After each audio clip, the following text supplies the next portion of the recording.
Salut et bienvenue à ceux qui viendraient de rejoindre la chaîne. Aujourd'hui nous parlerons de stérilité, d'aide médicale à la procréation et de décès. Loïs et Al, un couple, avaient pour projet d'avoir un enfant, un petit Malcolm.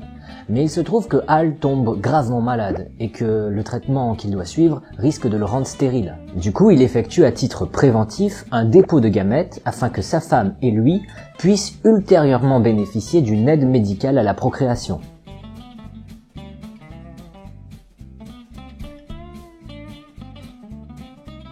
Mais le 9 juillet 2015, Al décède des suites de sa maladie. Néanmoins, de son vivant, Al avait donné son accord pour que sa femme puisse utiliser ses gamètes, même à titre posthume. Mais il se trouve que depuis la mort de son mari, Loïs a déménagé en Espagne, son pays d'origine. Or, les seules gamètes restantes de Al sont stockées en France, et c'est là que ça se complique pour Loïs. D'un côté, la loi espagnole autorise l'utilisation des gamètes à titre posthume dans les 12 mois suivant le décès. Mais de notre côté, la loi française, et plus précisément dans l'article qui s'affiche en bas, interdit cette pratique. De plus, un autre article interdit l'exportation des gamètes de la France vers l'étranger si l'objectif est de s'en servir à des fins qui sont prohibées en France. Et il se trouve que c'est ici le cas puisqu'on a dit que l'utilisation des gamètes à titre posthume est interdite en France. Mais ce n'était pas sans compter l'article 8 de la Convention européenne de sauvegarde des droits de l'homme et des libertés fondamentales qui apparaît ici comme un super-héros. Et cet article 8 impose à la fois le respect de la vie privée et de la vie familiale. Et ainsi, le Conseil d'État ordonne l'exportation des gamètes du défunt Al vers l'Espagne,